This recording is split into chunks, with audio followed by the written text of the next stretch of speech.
En el nombre del Padre, y del Hijo, y del Espíritu Santo. Amén. Sagrado corazón de Jesús, en vos confío. Sagrado corazón de Jesús, en vos confío. Sagrado corazón de Jesús, en vos confío. Dulce corazón de María, sed nuestra salvación. San José, nuestro Padre y Señor, santos ángeles custodios, Santa Margarita María de Alacoque, rogad por nosotros. Tengo mucho gusto en encontrarme de nuevo con ustedes. Este grupo ya tan querido para mí de corazonistas, de apóstoles del corazón de Jesús, que desde Valencia irradian por diversos conductos y vehículos su actividad misionera, podríamos decir, a toda España y a todo el mundo. Y ahora han vuelto a solicitarme un ciclo de conferencias, esta vez no 4, como anteriormente ya tuve ocasión de compartir con ustedes, sobre las 4 grandes revelaciones del corazón de Jesús a Santa Margarita María de Alacoque, sino en este caso serán 10 conferencias, versando cada una de ellas sobre las 10 importantes cartas de nuestra santa al padre Croisset, jesuita Jean Croisset, una de las figuras de la literatura espiritual francesa y de la espiritualidad del Sagrado Corazón más importantes en el siglo XVII. Es famoso sobre todo por su magnífico año cristiano, en 12 tomos, uno por cada mes, de el famoso año cristiano de Croisset, donde además de narrar las vidas de los santos de ese mes, pues ofrece meditaciones evangélicas, litúrgicas, espirituales, teológicas, incluso muy interesantes. Pues este padre Croisset fue el destinatario de 10 cartas, que en realidad son 10 tratados espirituales muy interesantes y profundos de la hermana Margarita María de Alacoque, monja en el monasterio de Nuestra Señora de la Visitación de Paray-le-Monial. A la muerte de la santa, después de su fallecimiento, el padre Croisset publicaría su vida, titulada Compendio de la vida de la sierva de Dios, que vio la luz en 1691. Antes, él había dado a la estampa su obra insigne, La devoción al Sagrado Corazón. Parece que las habría publicado íntegras, pero después aparecerían más cosas, después de estas primeras ediciones. Él se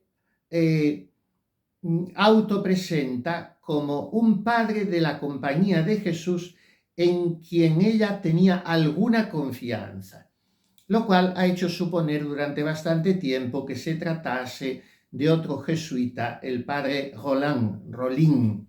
Hoy está totalmente autenticada el destinatario, no la autoría, que siempre se tuvo naturalmente por de Santa Margarita María, pero el destinatario en la persona del padre Croisset. Esas 10 cartas formaron un cuadernillo, nada menos que de 72 hojas escritas por los dos lados. Ha tenido una historia muy asendereada, muy movida, que podíamos llamar librito en sí mismo, este tratado espiritual, y no nos detenemos en ello porque el objeto de estas conferencias es propiamente el comentario de estos escritos, no de su génesis, de su desarrollo, de su pérdida después, digamos solo algunas breves palabras. Y es que este manuscrito interesantísimo de Santa Margarita, llamamos manuscrito, aunque eran 10 cartas independientes, pero después formaron un totum, no surge de las sombras, no reaparece hasta el año 1939, después de que ya Margarita ha sido canonizada incluso. Y, como digo, no podemos detenernos en todos los avatares que sufre este manuscrito de las 10 cartas de la Santa. El padre Jean Croiset, en realidad, cuando la conoce a ella, es solo todavía hermano, no ha sido ordenado en la compañía de Jesús. Pero se produce entre los dos desde el primer momento, y en lo que vamos a detenernos en esta conferencia, una intimidad espiritual que bien podemos llamar auténtica hermandad o fraternidad, muy digna de ser notada. Santa Margarita había desde el principio predicho al padre, entonces hermano Croiset, que su celo por propagar la devoción al Sagrado Corazón de Jesús encontraría no pocas dificultades, obstáculos, humillaciones y persecuciones y contradicciones. Y efectivamente no le faltaron a Croiset. Tanto que el propio general de la Compañía de Jesús entonces, el prepósito general, el padre Tirso González, decidió tener a Croiset un poco alejado de todo este mundo de la devoción al corazón de Jesús. Pero, mejor informado, el prepósito general recapacitó y volvió a reponer en sus cargos apostólicos al padre Croiset, informado y convencido de la perfecta integridad y notable santidad del religioso. Nos dicen las crónicas de entonces.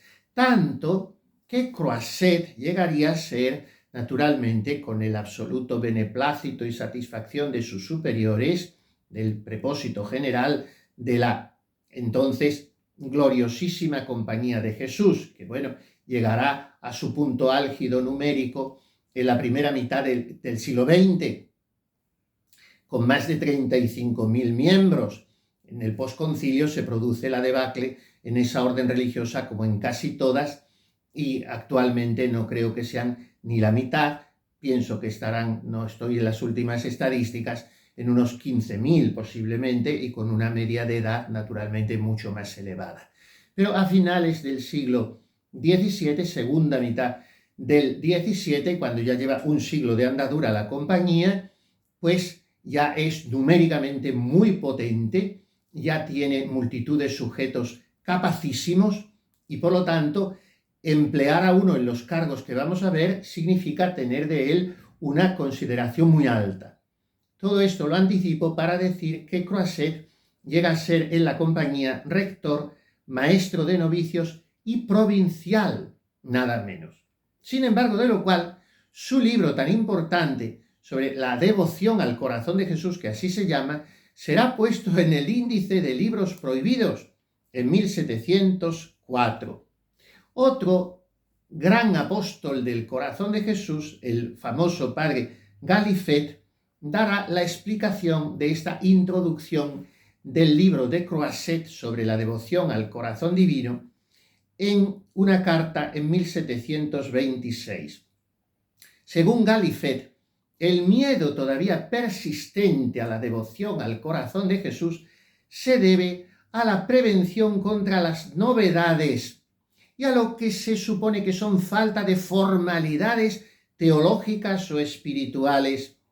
Y en realidad Santa Margarita María había ya probado todo eso y lo había identificado mejor, sencillamente como que el demonio estaba enfurecido contra la devoción al corazón de Jesús.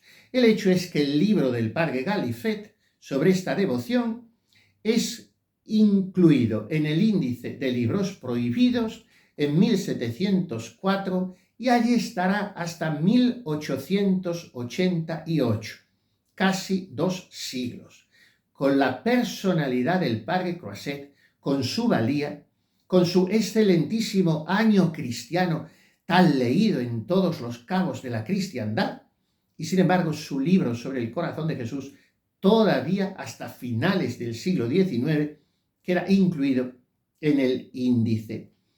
Después de estas dos obras, está mucho más pequeña, la devoción al corazón de Jesús, la otra más pequeña aún que hemos visto, el compendio de la vida de Margarita María de Alacoque, su obra magna, El año cristiano, pues también tiene las reflexiones cristianas. Como era un escritor muy avezado y muy reputado también, pues tiene todas las virtudes y defectos de los grandes escritores y publicistas. Y es que los textos de las cartas a él dirigidas por Santa Margarita María, él los corrige y los altera para que esos textos no ofrezcan la redacción a veces más simple, imperfecta, sintácticamente algo deficitaria, de una monja sin estudios. Y lo que hace es pulirlos morfológicamente sin tocar su contenido. ¿Qué pasa entonces con la figura de Croisset respecto a Margarita María de Alacoque? Ha sido a veces llamado director espiritual de ella después de San Claudio de la Colombière, pero hagamos justicia a la historia. Croisset nunca fue director de Margarita. Él y ella eran conscientes de esto. Y él y ella eran conscientes asimismo de que su relación era como de hermano y hermana, compartiendo ambos la misma herencia, los tesoros del Sagrado Corazón, que el joven religioso tenía la misión de manifestar al mundo. Y basta leer su correspondencia para constatar esto. La monja visitandina a veces le pide consejos y garantías en su camino, pero no es tanto por buscar una dirección espiritual personal para su alma, sino por la gran humildad y desconfianza que tenía en sí misma como promotora de este camino nuevo espiritual. Pero la relación era, decimos, de una profunda, íntima fraternidad espiritual. De manera que Margarita María, una vez y otra en sus cartas, se dirige a mi querido hermano en el Sagrado Corazón. Cuando Croisset las pula y retoque para darlas a la imprenta, pues retocará esto y dirá mi reverendo padre. Pero la relación, decimos, era de hermandad. Era muy joven Croisset cuando la conoce, 34 años, y la trata todo el tiempo como hermano laico todavía de la compañía. Solo 6 meses antes de la muerte de Margarita María, él será ordenado sacerdote, el 23 de marzo de 1690, y un año después escribirá la vida de esta religiosa excepcional que había conocido. Pero el papel de Croisset es sumamente importante en la vida de Margarita, porque él es justamente el continuador del hoy San Claudio de la Colombière. Porque a Croisset le designó nuestro Señor expresamente como confidente de la misión sagrada recibida por Margarita María. De manera que era a él, a Croisset, y señalemos una vez más, sin ser todavía sacerdote, a quien ella tenía que revelar todos los secretos de lo que Jesús le iba comunicando, para que él los publicase en un libro destinado a inflamar a multitudes de almas. Y a ella le costó no poco al principio. Y si lo hizo, si empezó a acudir a Croisset, fue por indicación del mismo Jesucristo. Y así surgió este intercambio de cartas que hoy nosotros tenemos en nuestras manos como un verdadero tesoro. Introduzcámonos, después de estos preliminares históricos que me parecían de justicia ofrecer para colocarnos en el contexto, introduzcámonos en la meditación de la primera carta, que en el entero epistolario de la Santa tiene el número 130. Digamos primero que estas cartas, junto con otras de Margarita, estuvieron muchos años inéditas y ocultas, hasta que las descubrió otro jesuita, el padre Victor Viel, en una biblioteca de Aviñón, nada menos que el 25 de octubre de 1888. O sea, 2 siglos después de que fuesen escritas. Hasta entonces han sido desconocidas, porque fueron escritas desde el 14 de abril de 1689 hasta el 21 de agosto de 1690 y fueron dirigidas todas a Croisset, y que ya era conocido, repetimos, por su librito La devoción al Sagrado Corazón. Bien, la primera, como hemos dicho, de 1689, parte, repetimos también, de una voluntad explícita de Jesucristo manifestada a Margarita. Estas cartas se escriben, dice ella, porque Él lo quiere, y da consejos a un hermano jesuita que va a ser pronto ordenado sacerdote.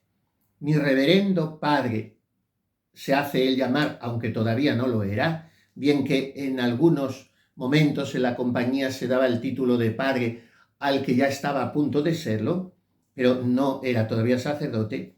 Mi reverendo padre y hermano mío muy querido en el Sagrado Corazón de nuestro Señor Jesucristo, sin cuyo agrado no le contestaría yo nada.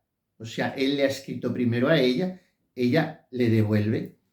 A pesar de toda la estima que él me inspira hacia usted y a todo lo que usted me dice, pero puesto que él lo quiere, según pienso, le diré sencillamente y sin artificio todo lo que él me inspira. Esta es la introducción. Sabemos también que ese usted no existe en Francia. Ella le habla de vous, el vos francés, y con sumo respeto, naturalmente. Entonces, ella le confiesa con toda sencillez y llaneza que a veces tiene que refrenar algunos impulsos de apegarse a las criaturas, pero esto con este padre no le había pasado. Le puedo asegurar que no he sentido esas repugnancias respecto de usted, porque he conocido cuánto agrada al Señor esta unión nuestra y el ardiente deseo que tiene Él de concederle a usted copiosamente las riquezas inagotables de su adorable corazón para que usted las reparta a las almas que Él pretende ganar por su medio. O sea, Margarita es consciente de haber encontrado de que el Señor ha puesto en su camino un instrumento valiosísimo, un jesuita muy prometedor, un hombre muy inteligente, muy apostólico y muy santo, y de que él le va a servir al corazón de Jesús, más que a ella misma, por supuesto, para proyectar, propagar, extender esta devoción novísima. Y lo mismo que antes se había servido del padre La Colombier, pero este había muerto muy joven, y es también notable eso que escribe Santa Margarita en su autobiografía, que había visto al padre La Colombier, hoy santo, pasar por el purgatorio unas horas desde que murió hasta su entierro para purificarse de algunas faltas que había tenido como religioso. Bien, pues a La Colombier, que ya se había ido al cielo, lo sustituirá no tanto como director espiritual de Margarita, pero sí como asesor en la propagación de esta devoción y como vehículo para su propia propagación, lo sucede el padre Croisset. Y entonces, en esta primera carta, se puede decir que ella le da un vademecum programático para que él sea convencidamente, activa, intensa, incansablemente, apóstol de esta devoción. Y para ello, Jesús ha querido establecer una unión espiritual entre el jesuita y la visitandina. Entonces, si usted le dice, acepta esta unión, y si usted desea que subsista esta unión, es preciso que haga la misma donación al Sagrado Corazón de mi Jesús el día que le ofrezca el primer santo sacrificio en su misterio de amor. O sea, le está hablando a un jesuita que está a punto de ordenarse sacerdote, está engolosinando con su primera misa, diciéndole que en esa primera misa suya él debe consagrarse y entregarse enteramente a ese divino corazón de amor para amarle y glorificarle y procurarle todo el amor y gloria de que él le haga capaz, sea de palabra, sea por escrito. Entonces, no puedo expresar el gozo que tengo con esta unión. Y ese gozo la hace estar muy reconocida, darle las gracias al padre Croiset porque ha sabido que ha ofrecido por ella no solo el rosario, sino la comunión. Pero lo que más le conmueve es saber que pronto ofrecerá por ella la Santa Misa una vez al mes. Esto había prometido Croiset a Margarita. Después podría hacerlo pocas veces porque vivió solo 6 meses de sacerdote mientras vivía la santa. Ella murió a los 6 meses y después él seguiría ofreciendo, pienso, esa misa mensual por ella. Y sigue ella insistiéndole en la importancia de la misa, repito, como engolosinando a este joven jesuita con lo que es el núcleo de su vocación sacerdotal, que es la renovación incruenta del sacrificio del Calvario diariamente con el sacrificio augusto del altar. Oh, qué dichoso será usted al participar todos los días de este divino sacramento y tener a ese Dios de amor entre sus manos y ponerlo en su corazón. Yo no envidiaría otro bien que ese, y el de consumir como un cirio encendido en su santa presencia todos los momentos de vida que me queden. Para esto me parece que aceptaría sufrir todas las penas que se pueden imaginar, incluso hasta el día del juicio, a condición de no verme jamás obligada a salir de ese corazón. Fijémonos qué propósito, qué disposición de ánimo y de ánima, estar dispuesta a sufrir todas las penas imaginables hasta el día del juicio. Pero si seguimos como lo haremos en la lectura de esta carta, veremos que más adelante llega mucho más allá. Entonces, es tal la unión de ambos que ella le dice que el día del mes que él vaya a ofrecer la misa por ella, se lo comunique para que ella se una comulgando por él con permiso de la obediencia. Recordemos que entonces no era usual en absoluto ni para las religiosas la comunión diaria. Y esto le servirá a ella unirse a su misa especialmente. Pero además, todos los jueves rezaré por usted las letanías del Sagrado Corazón. Y además, desde que soy religiosa, he tenido la dicha de que la obediencia me ha permitido hacer la hora santa, velar una hora la noche del jueves al viernes con mi Jesús. Me postro por tierra en memoria de aquella hora en que el Salvador se quejaba de que sus discípulos no habían podido velar con él. Bien, pues esa hora santa yo la haré por usted una vez al mes. Yo la hago todos los jueves, pero uno de los jueves del mes la ofreceré por usted. Y vuelve a su deseo de consumirse, de inflamarse, de abrasarse en amor por el corazón de Jesús y que todos los hombres se abrasen por él. Entonces, dice, si supiera usted el ardiente deseo que me oprime de que este corazón sea conocido, amado y glorificado, no me rehusaría usted mismo emplearse en esta empresa, porque si no me engaño, él lo quiere de usted. Este es el nervio, la idea madre de la primera carta, de las 10 que comentaremos con el favor de Dios. Convencer, por si no lo estaba todavía suficientemente, Margarita a Croiset de que es voluntad expresa del Divino Corazón que el joven jesuita se encargue de sus intereses, de su gloria. Si no me engaño, él quiere esto de usted. Y cuando él le conceda tiempo y afición, dedicará usted sus escritos a un objeto tan digno, sobre todo algunas meditaciones para un retiro de 10 o 12 días, según él le inspire.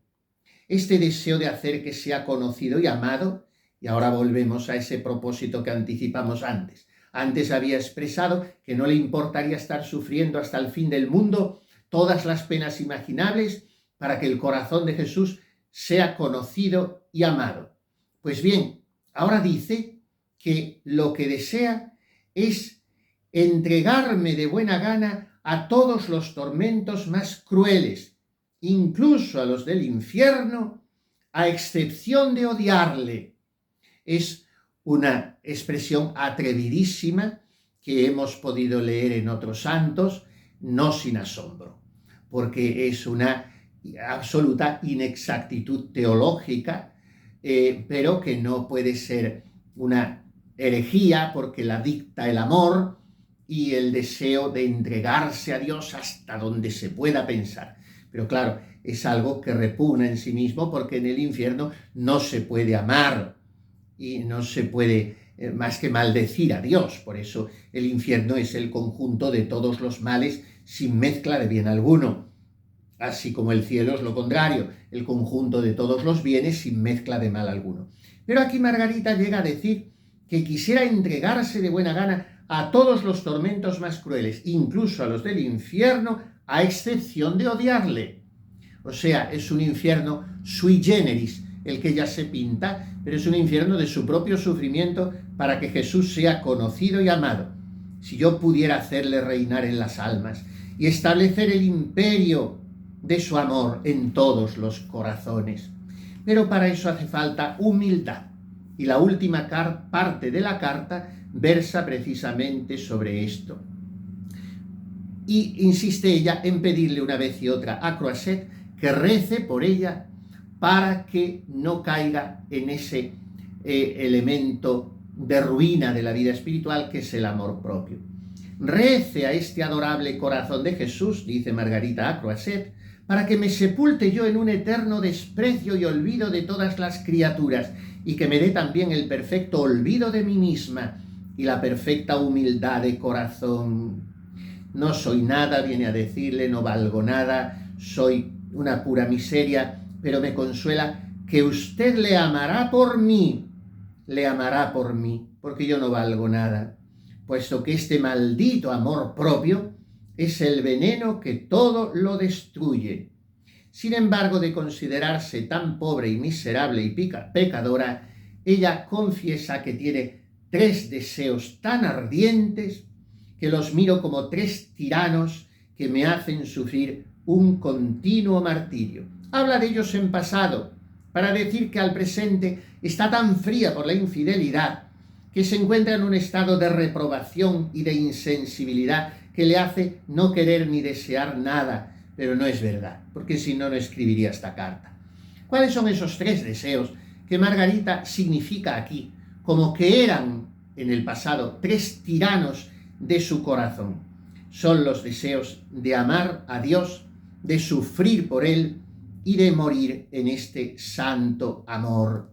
Y entonces, este es el pensamiento que me consuela, que el Sagrado Corazón hará todo por mí si yo le dejo obrar. Él querrá y amará por mí y suplirá todas mis impotencias y defectos. Ruéguele por mí. Esta es otra de las bases de la auténtica devoción al corazón de Jesús, que se asienta sobre 2 pilares, la consagración y la reparación. Bien, pues el alma de la consagración es esto que está un poco en la vida de Santa Teresa. Cuando recibe el matrimonio espiritual, Jesús le dice, cuida tú de mí y de mis cosas, yo cuidaré de ti y de las tuyas. Esta es la auténtica consagración al corazón de Cristo. No hace falta más. Yo me encargo, Jesús mío, de tu gloria, de tus intereses, de no dejarte solo, de que los demás te amen, y de lo mío me descuido, porque ya te encargarás tú. Por eso, los 3 tiranos que tiene Margarita en su corazón son estos 3 deseos: amar a Dios continuamente, sufrir y morir por Él. Y le dice, ya casi para terminar, a Croisset, es muy cierto, como me dice usted, que el que ama no cree sufrir nada, ni incluso en medio de los mayores sufrimientos, pero también me confesará usted que no se puede amar sin sufrir. Y el amor de Dios es un tirano implacable que nunca dice basta, pero qué bueno es vivir y morir bajo su imperio. Por último, le alienta al padre Croisset, entonces todavía hermano Croisset, acerca del deseo que le viene de sacrificarse por la salvación de los infieles en los países extranjeros. Creo que podría usted presentárselo a los superiores y luego abandonarse a lo que nuestro Señor disponga de usted, por medio de la obediencia. Pero perdóneme, ya termino, estoy abusando demasiado de su paciencia con tan largos discursos, obligándome mi poco tiempo disponible a escribirle esta a retazos. Temo haberle dicho muchas veces la misma cosa, pero la caridad del Sagrado Corazón que reina en el suyo lo perdonará todo. Y termina con algunas cosas sobre enviarle un librito, muy brevemente ya, y firma. Y añade esta postdata. Siempre es interesante la postdata en una carta, sobre todo si es de mujer, decía otra santa, Santa Margarita María de Alacoque, que en una carta de mujer leyendo la postdata está todo leído. Pues Margarita le añade este postscriptum a el padre, entonces hermano Jean Croiset, de la Compañía de Jesús. Siendo cierto como creo que Dios no le comunica sus dones extraordinarios más que para hacerle un gran santo, no dejo de darle gracias por esto y de pedirle para usted la gracia de que le corresponda según toda la extensión de sus designios. Haga lo mismo por mí, se lo ruego encarecidamente, pues sus misericordias respecto de mí son grandes e incomprensibles. Y pídale al mismo tiempo perdón de mis ingratitudes e infidelidades. Termina refiriéndose a un pequeño libro del oficio divino que le ha mandado y concluye su carta rematándola con esta frase: María concepta sine peccato, María concebida sin pecado. Una proclamación inmaculista y una referencia a la Santísima Virgen para terminar. Pues bien, en el corazón de María también terminamos nosotros recogiendo todos estos santos pensamientos que nos ha regalado hoy, al cabo de varios siglos, Santa Margarita María de Alacoque. Sintámonos cada uno de nosotros también un pequeño Croiset, un hermano espiritual de la Santa. Ella quiere inflamarnos, encendernos en el corazón de Jesús, y ella quiere convencernos de que también nosotros, cada uno en nuestro estado y situación, seamos un poco Croiset, un poco apóstoles de este divino corazón. Y este corazón que tanto nos ama, indudablemente nos bendecirá en esta vida y después nos abrazará durante toda la eternidad. Así sea.